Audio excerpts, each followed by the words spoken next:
Warning, the following episode contains discussions about violent crimes, disturbing events, and explicit details that may be unsettling for some listeners.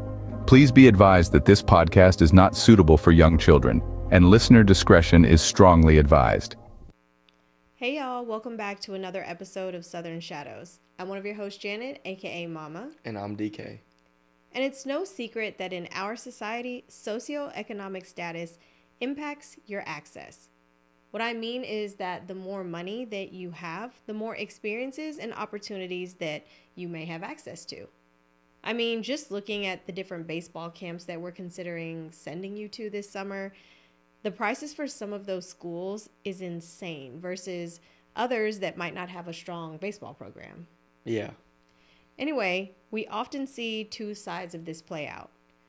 One, those who have access to better opportunities will take full advantage and even give back to organizations and programs that they believe in.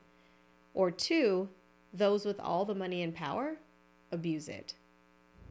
This week, our story takes us through the complicated web of the powerful Murdaugh family. Our story will be split into two parts. First, we'll take a look at the Murdaugh legacy, a family deeply rooted in South Carolina society, and we'll highlight the boating accident that catapulted this family's shady secrets into the spotlight. In part two, we'll confront the shocking truth behind the double homicide that many of you are probably most familiar with right now because there's been consistent media coverage around Alec, the family's patriarch. By the way, his name is spelled like Alex, but it's definitely pronounced Alex, so I'm not mispronouncing it, FYI. And they're the Murdaughs, even though it's spelled like Murdaugh. There's so much allegedly tied to this family that it would take an entire season for us just to scratch the surface, but we're not going to do that. If you're interested in learning more about the alleged crimes that are tied to this family, I strongly encourage you to take a listen to the podcast that started it all, called Randolph Murdaugh, hosted by Mandy Matney, who at the time was a news director for Fitz News. She spent more than 2 years researching all of the scandals that are tied to this family, and there's also a Netflix documentary that just came out not too long ago called Randolph Murdaugh, A Southern Scandal. Both of these were huge sources of material for today's episode. There are probably tons more resources out there that you can look up, but we're going to focus on the teenage son, Paul. So, D, are you ready for today's story? It's pretty wild. Any thoughts before we jump in? Nope. Let's get into it.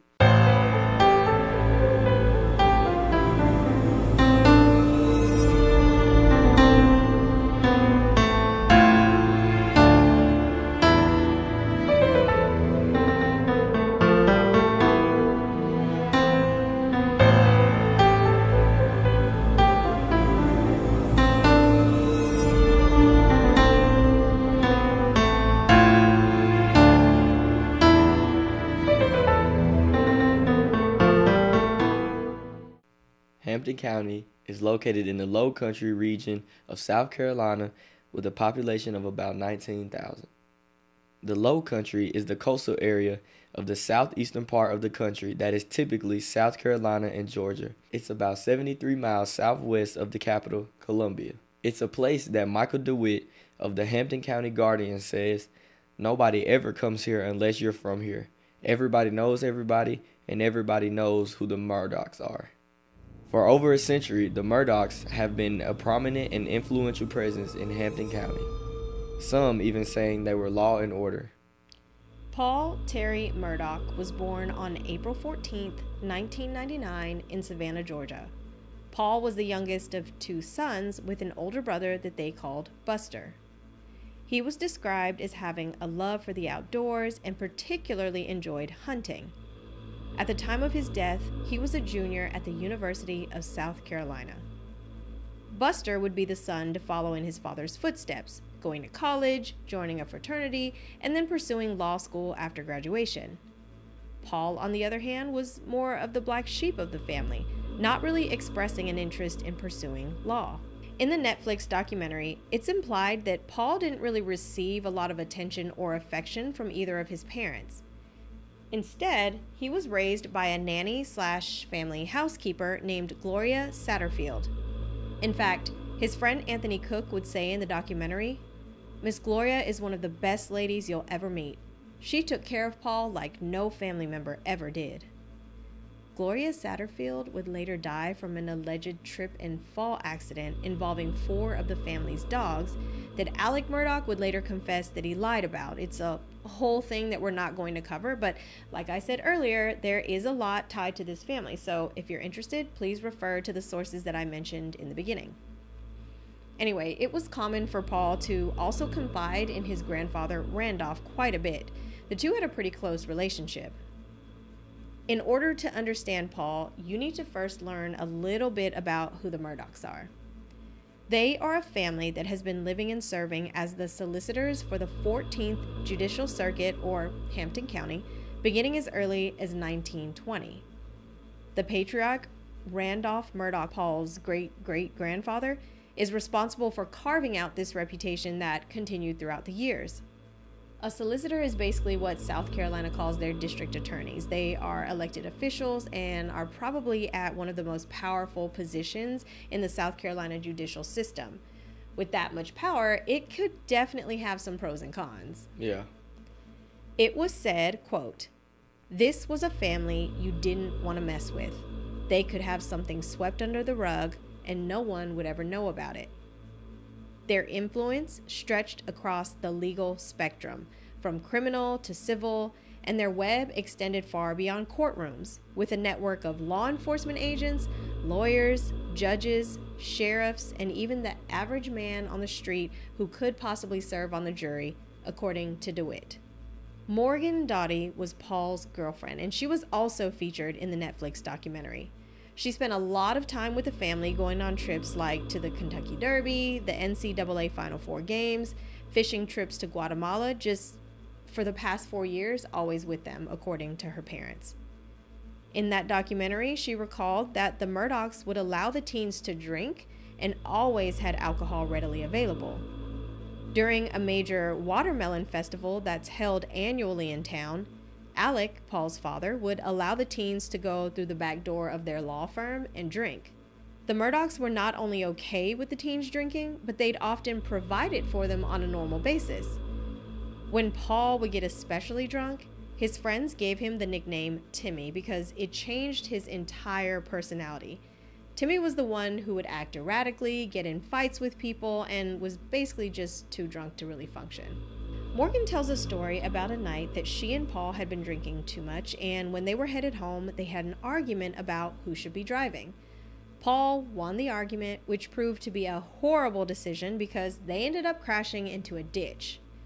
Morgan explained that the truck was full of guns and beer cans, and when she tried to call 911, he grabbed her phone, hung it up, and threw it. Instead, he called his family, who showed up immediately, removed all the guns and beer cans out of their car without even asking if the teens were okay. Instead, they reprimanded Morgan for calling the police because she could have, quote, gotten Paul in trouble. Morgan even shared Paul's abusive behavior towards her, which included both verbal and physical abuse. For example, during a night of celebrating Buster's graduation, the two of them were staying in a hotel room. While they were settling down to sleep, Paul started kicking Morgan, and she yelled at him to stop. All of a sudden, he jumped on top of her, strangled her, and punched her in the knee. So this just kind of paints the picture for you about how alcohol really changed him and how it affected their relationship dynamic. Her friends would say in the documentary that they witnessed Paul, quote, raging on her, and that they would often see Morgan cry. Even when they'd break up, they would just get right back together. Sounds toxic. Exactly. The lengths that this family would go to maintain a seemingly perfect facade would soon begin to unfold in a terrible accident involving Paul. On February 24th, 2019, a night that would forever alter the lives of a group of friends started innocently with an invitation to an oyster roast in a nearby town of Beaufort. This is a common thing that they do in the Low Country when the weather starts to get a little colder, according to Anthony Cook. Although Morgan and Paul were not together at this time, Paul wanted her to go with him and convinced her by saying that both of her best friends would be going. They had heard that there might be roadblocks on the way, so they decided to go by boat along Beaufort River. The group of friends had been on the river numerous times, so it wasn't even given a second thought. The friends going were Paul and Morgan, Anthony Cook and his girlfriend Mallory Beach, Miley Altman and her boyfriend Connor Cook, who happens to be Anthony's first cousin. Before the party, Paul, then only 19, bought alcohol for the boat using his older brother Buster's ID from Parker's gas station. So with a boat full of alcohol, the group arrives at around 8 p.m. They pull up to the dock to join the party and basically keep going back and forth to the boat for drinks that they left in a cooler. All three couples are drunk, and when it's time to leave, other partygoers suggest that they catch a ride or even stay the night. Several friends at the party even offered to drive the group home. Paul, according to that friend Anthony, was, quote, a little too proud to do that. And Morgan even says, quote, Murdaughs don't really get told no very much. Although it's clearly not a good idea, the group of 6 friends left around 12 a.m. from the oyster roast on Paul's boat to head home. But Paul and Connor had other plans.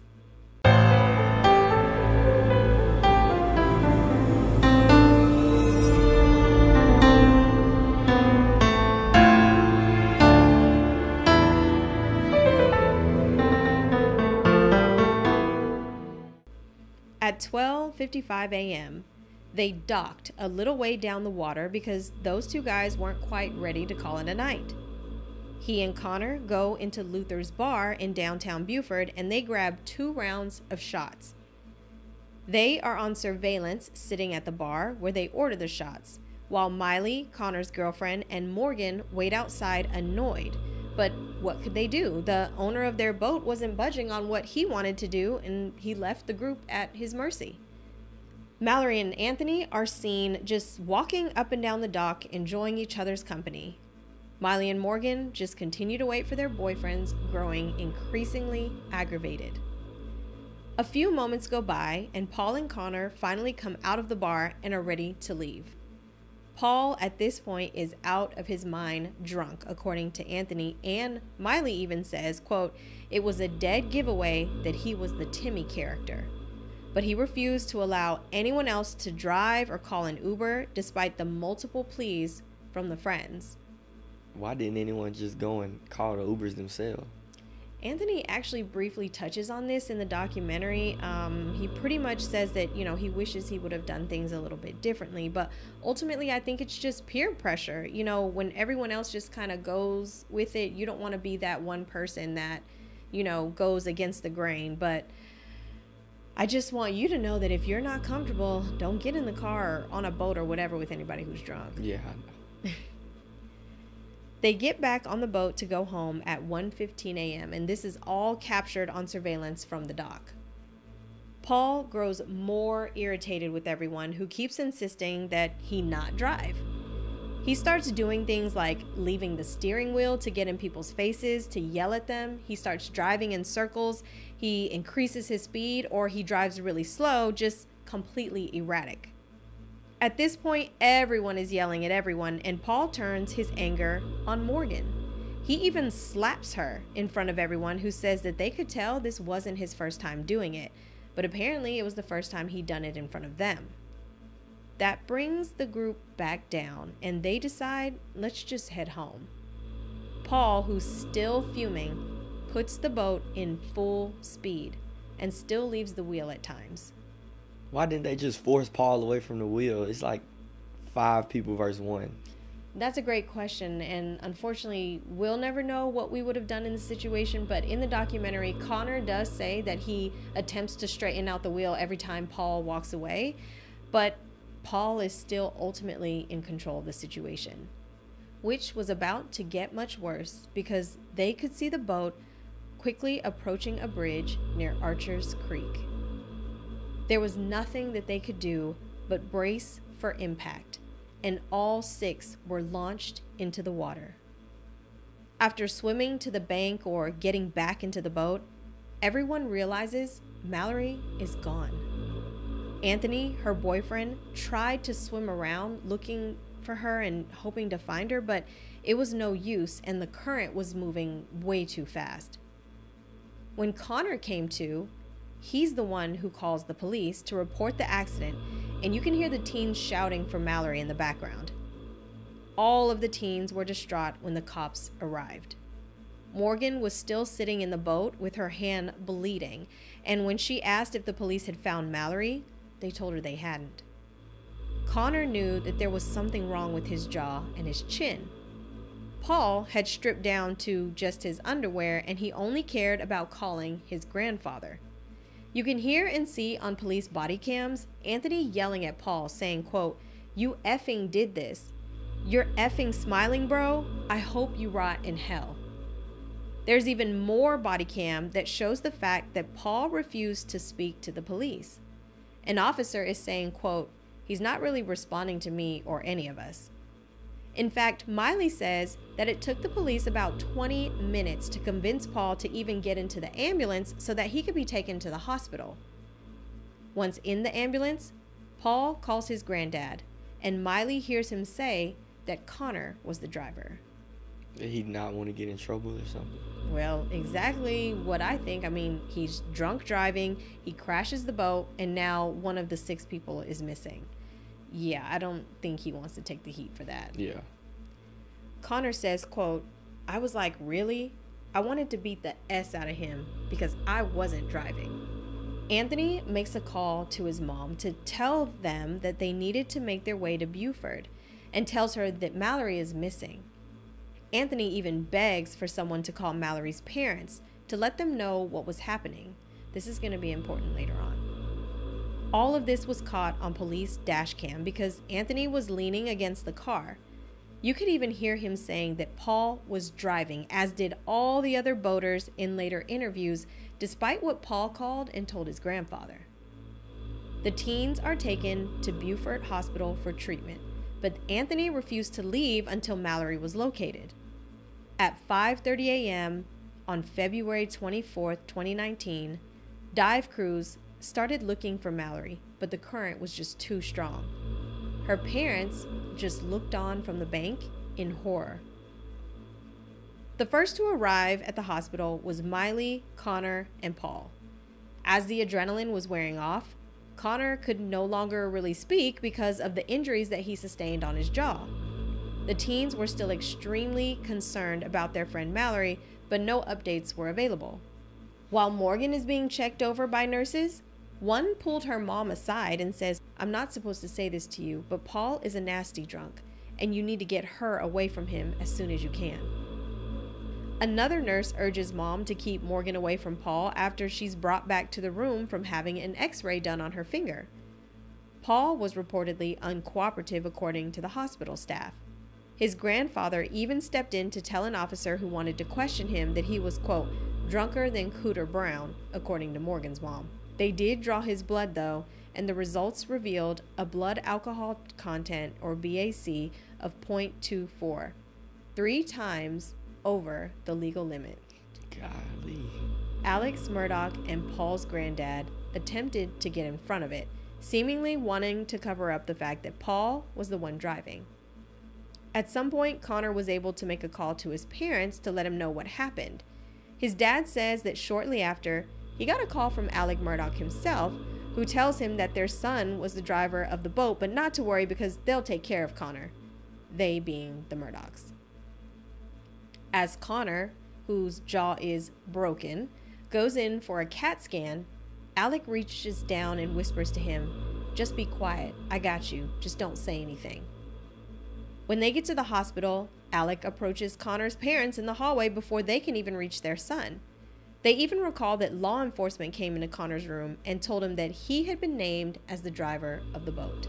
So basically, Alec, who is Paul's dad, and Randolph, who is Paul's grandfather, are interfering with any type of investigation that's about to happen. They keep stopping people in the hallway to say this is what happened. They keep trying to get all the teenagers to be quiet about it.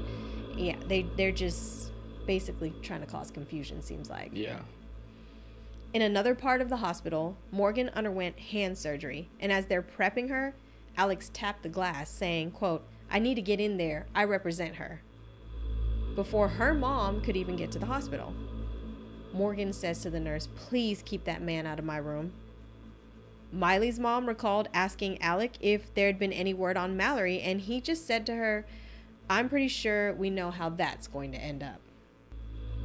I want to talk about the increasingly strange behavior from Paul's family that followed the days after the accident when the search was on for Mallory, which not only included investigators but also volunteers. They had to use rescue boats, divers, and even helicopters to try and find her.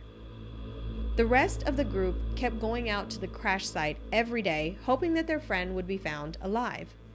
Anthony's parents described how he would go down to the water and just pray every day. Mallory's mom described how she would beg the officers to let her get closer to the crash site, but they would never let her get past the roped-off area.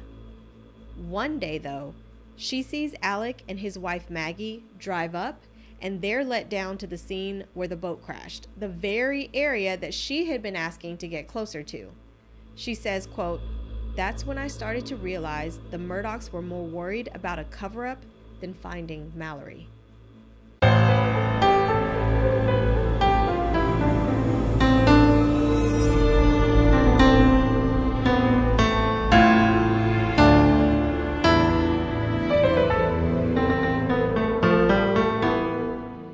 Anthony's parents even said in the documentary that Alec's brother was allowed to get the boat and tow it out of the area. How? That's like removing evidence from the scene, isn't it? Absolutely. In fact, his dad even said, quote, "They shouldn't have. It was a crime scene." But this just goes to show you once again how much power and influence the Murdaugh family had.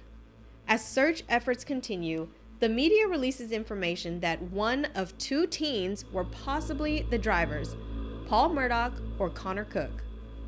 Connor's parents are convinced that Alec was doing everything in his power to blame it all on Connor. What's interesting is that all of their parents actually grew up together in Hampton County, playing sports and whatnot, so they knew each other prior to their kids becoming friends, like they had history. Connor's dad described a phone call that he got from Alec saying that they needed to, quote, "have a sit down," and invited him to the family's law office after hours. The encounter itself is bizarre because he talks about how Alec made a show of turning his cell phone off and throwing it into his car, saying that he didn't want him to feel like he was being recorded. As they're walking through the office, he tells Connor's dad just pick a room because he didn't want him to think he was being set up. But Connor's dad says that he knew, quote, "Yeah, I'm being set up big time." Alec allegedly asks him where they stood on this whole incident with Mallory and even suggests that he can't even mourn the loss of Mallory for fear of what would happen to his son Paul. On the other hand, Connor's dad is like, "I can't think of anything else but Mallory." He confirms that Alec just wanted everything to be hush-hush, basically making sure that no one implicated his son Paul as the one responsible for Mallory's disappearance.